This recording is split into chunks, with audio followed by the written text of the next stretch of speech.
kalungi yavayo n'agamba osasula abantu zanya music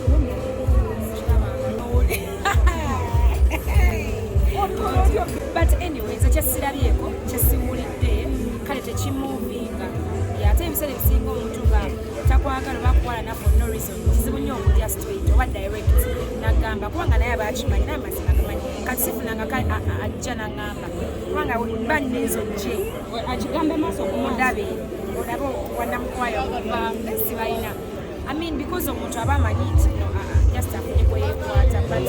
I've never seen it okunanya nagamba directly tisikwagala. Alright, yes, oli ku Glosh TV nga bulijjo nateera njagala kubanga nkubuuzaako muganda wange gwe wenna atugoberera wano ku mukutu gwaffe gwa YouTube nti wasiibye otya ogamba otya kasubire oli bulungi nateera nkujjukiza nti nja kusaba muganda wange genda wansaawo osubscribinge olikinge ateera osharinge still osobola okomentinga okusinzira ku video eno nga woba okoze ki nga woba ojabe nateera nyongera okubanga nkujjukiza gwe wenna eyandyetaaze okubanga olanga naffe aba Glosh TV osobola okubanga otunoonyako kanamba kaffe ak'essimu 0750312083 oba 0750312083 ojja kubanga osobola okubanga otufuna tujja kubanga tukulangira bizinesi yo osobola okubanga naawe ogikuba abantu mu maaso.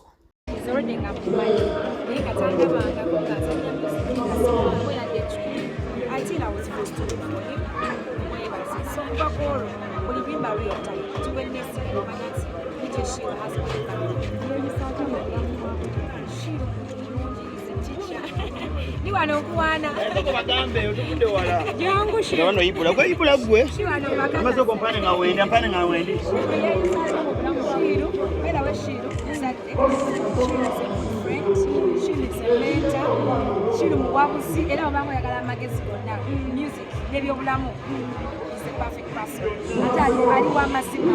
ate amanyi mikwano gye bwagamba nti kundi kyali wange awayi amazima tafaala omwaka mumwaka shiru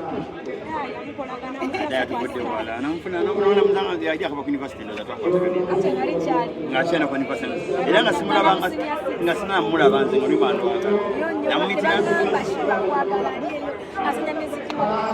naine junior bicho junior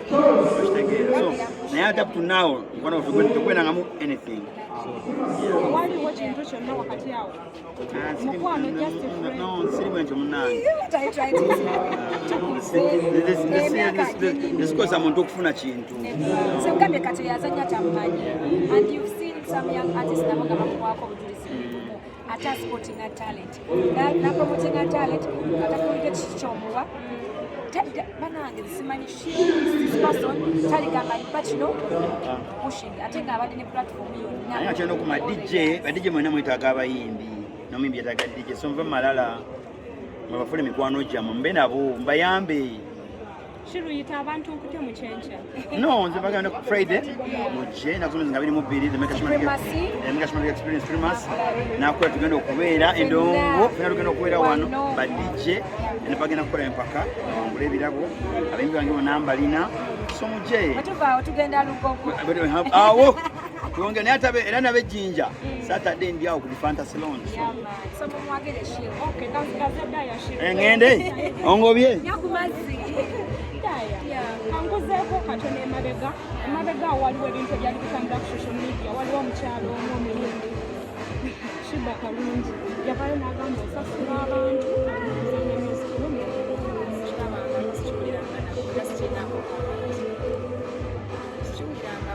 amulirangako toyishiwuyangako ngaakyogera tesanjagadde nnyo okudda mu kintu kyembasimanyi kyesimuliddeeko kosi mwena vidiyo nonyezanyira essaawa njiika naye simuayo njagikuweereza muyiza kuwa comment because something I saw was different from what you asking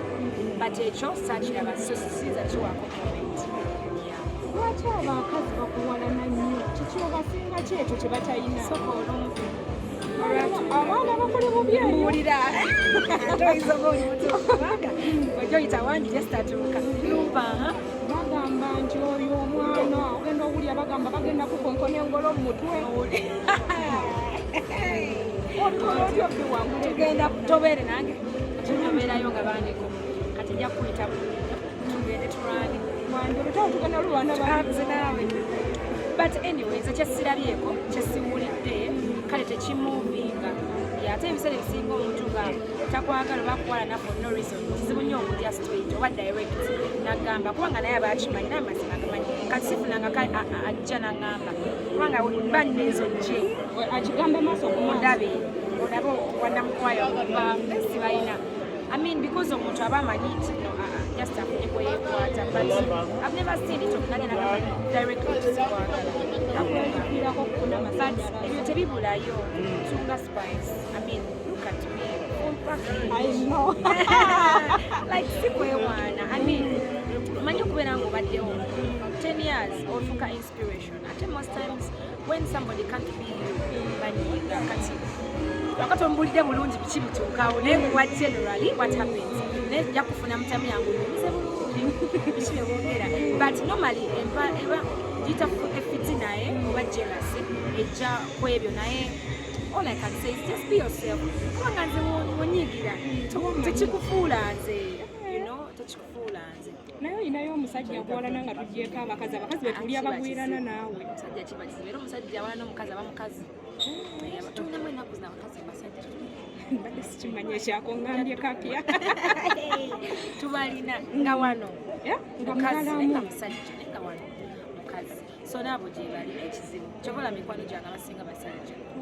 because omusajja talina nnyo teyekola busolosolo they're genuine sisuubira sifuna nkombeera era omusajja gwe afunyeko embeera abeera mukazi kuliko ebigo bigo muganda wange tonzijukiza abantu ne bagamba mbuokola obubadi toggwayo